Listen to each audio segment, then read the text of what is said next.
Bienvenue à Washington, l'invité, semaine spéciale, un an après l'élection de Barack Obama, pour toute cette semaine avec des grands témoins ici aux États-Unis pour revivre ce qui s'est passé depuis un an. Merci Robert Mallet d'être avec nous. Vous avez été conseiller du président Clinton, vous avez notamment participé aux accords de Camp David. Aujourd'hui, vous conseillez aussi indirectement Barack Obama. Vous diriez qu'on retrouve une politique étrangère proche de celle du président Clinton, qu'on a vraiment tourné la page des années Bush? On a certainement tourné la page des années Bush, bien qu'il y ait un héritage qui reste. Enfin, il y a deux guerres qui sont héritées de l'époque Obama. Il y a certaines images des États-Unis qu'il essaye maintenant de corriger, mais certainement la page est tournée. On en est revenu à une politique étrangère beaucoup plus classique et même beaucoup plus proche de celle de Bush père, avec quelques accents différents qui sont les accents d'Obama. Classique en tant que quoi? C'est-à-dire on est revenu dans les rapports américains normaux avec le reste du monde? C'est-à-dire qu'on veut parler presque à tout le monde, il y a certaines exceptions, mais on pense que la diplomatie cela compte, qu'il faut essayer de négocier et non pas simplement agir par la force, par l'unilatéralisme ou par les sanctions. Et donc je pense que c'est cet héritage-là qui revient, mais qui est un héritage qui n'est même pas démocrate, c'est républicain autant que démocrate, mais avec des touches spéciales, avec donc cet accent de Barack Obama qui peut faire ce qu'aucun autre n'a pu faire jusqu'à maintenant, c'est-à-dire vraiment créer des liens avec certains peuples, surtout des peuples qui sont en Afrique ou ailleurs dans le tiers-monde, qui voient en lui une nouvelle face des États-Unis. Ouais. Alors d'abord, la guerre qui n'était pas la sienne, c'est l'Irak, c'était la guerre de George Bush. Celle-là, la page est tournée? Enfin, elle est tournée, elle est en train d'être tournée parce qu'il va bien falloir que les troupes reviennent, et ça c'est un engagement que Barack Obama a pris, c'est-à-dire que dès août 2010, toutes les troupes combattantes seront retirées, et puis encore 1 an et demi ou 2 ans avant que toutes les troupes ne le soient. Mais on le voit tous les jours, il y a encore énormément de problèmes en Irak, et là le défi pour Barack Obama, ça va être de tenir son engagement, de retirer les troupes, tout en laissant derrière lui et derrière les troupes un pays qui pourra être stable, qui pourra vivre paisiblement, ce qui n'est pas encore le cas, loin s'en faut. Alors l'Afghanistan, là, c'est son dossier, je vais presque même dire c'est sa guerre.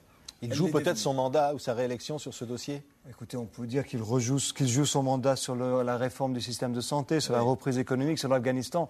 Je pense que s'il serait réélu, ça sera parce qu'il aura fait assez bien sur assez de dossiers. Je ne sais pas si un dossier sera critique, mais l'Afghanistan, le Pakistan, c'est certainement en politique étrangère ce qui est le plus important, parce que c'est là où non seulement on a des troupes, mais au lieu de les retirer, on va sans doute les augmenter. Oui. Le Proche-Orient, c'est un sujet que vous connaissez bien. Je disais, vous avez participé à la préparation des accords de Camp David avec Bill Clinton à l'époque. Vous diriez qu'aujourd'hui, le dialogue avec cette région du monde de Barack Obama, évidemment, est différent et presque plus proche des Palestiniens, peut-être, qu'on ne l'a été? Là, c'est un dossier où je ne lui donnerai pas une note exceptionnelle, ou même très bonne, parce que pour l'instant, au bout de quelques mois, où est-ce qu'on en est? Confiance entre Israël et les États-Unis, elle a été réduite. C'est un des rares pays où la cote de popularité américaine a chuté vraiment de façon très nette depuis l'élection d'Obama. Obama a une cote de popularité de 5 ou 6% en Israël, ce qui est tout de même assez dramatique.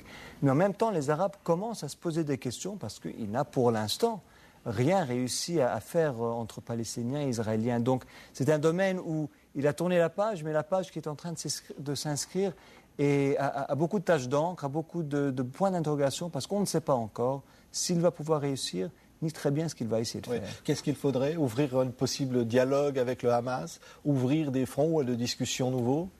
Je pense qu'il faut que les États-Unis s'interrogent, non pas nécessairement sur un dialogue avec le Hamas, mais sur la place du Hamas, et surtout sur la question de savoir si on peut faire la paix lorsque les Palestiniens sont autant divisés qu'ils le sont aujourd'hui. Moi, je pense qu'il faut réfléchir et comprendre que sans unité palestinienne, sans réconciliation palestinienne, il va être très très difficile de construire une paix durable, viable.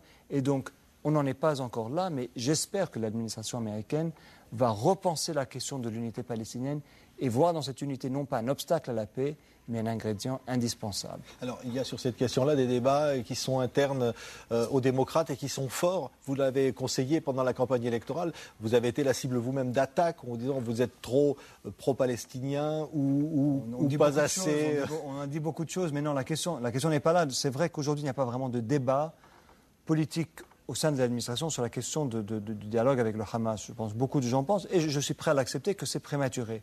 Moi, ce que je dis, c'est qu'il faut réfléchir, encore une fois, à l'attitude qu'il faut avoir plus généralement envers le monde politique palestinien et le conflit israélo-palestinien en général. Et ce n'est pas une question d'être pro-palestinien ou pro-israélien. Par exemple, je pense que l'attitude de la politique américaine sur la question des colonies de peuplement a été trop loin, dans le sens que demander à Israël de totalement geler les colonies de copeuplement, c'est peut-être une position juste du point de vue légal, mais politiquement, elle était vouée à l'échec en Israël. Donc, encore une fois, ce n'est pas une question d'être pro-palestinien ou pro-israélien, c'est d'être efficace au service d'un processus de paix véritable. Il y a un véritable nouveau dialogue avec le monde arabe en général. Il y a eu le discours du Caire, à l'égard à l'attention des musulmans notamment. C'est un vrai changement là. Il y a eu une volonté de changement, mais ça va plus loin. Par rapport à Bush, presque tout a changé. Donc on ne peut pas. C'est vrai que l'accent, le discours est très différent vis-à-vis du monde arabe, et le discours du Caire a été très bien perçu, y compris par des islamistes ou d'autres militants du monde arabe.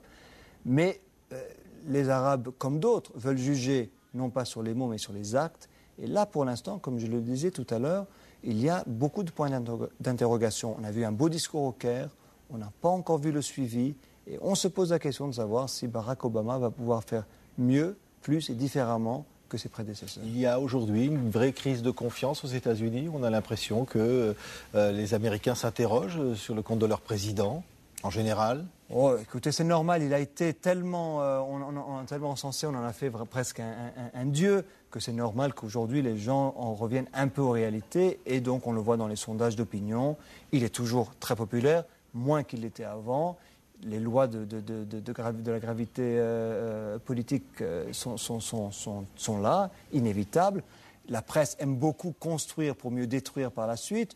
Donc, c'est les hauts et les bas. Mais pour l'instant, il réussit dans l'opinion publique bien. Je pense qu'il a toujours ce socle de soutien. Mais il faut qu'il fasse attention, surtout sur l'économie, les problèmes de réforme du système de santé. C'est sur ça que se joue aujourd'hui son prestige, son statut dans l'opinion publique. Mais un prix Nobel de la paix, un Obama adulé en Europe notamment, et tout ça est en décalage un petit peu avec la perception qu'on a de l'homme aujourd'hui. Dites-vous, peut-être n'agit pas assez ou parle trop, ou les deux ensemble? Écoutez, le prix Nobel de la paix, je pense qu'en général les Américains, y compris Obama d'ailleurs, l'ont pris un peu avec le sourire, en se disant attendez, c'est peut-être les Européens qui projettent leurs espoirs sur les États-Unis, plus qu'ils ne récompensent une action qui aurait déjà été entreprise.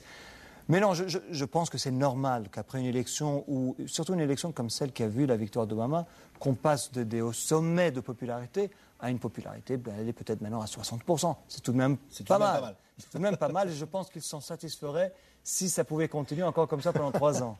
Merci Robert Vallée d'avoir été notre premier invité pour cette semaine spéciale ici à Washington. Demain, nous recevrons l'ambassadeur de France aux États-Unis, Pierre Vimon. Donc ce sera le jour anniversaire, 1 an après l'élection de Barack Obama. Semaine spéciale, l'invité de TV5 Monde. Merci.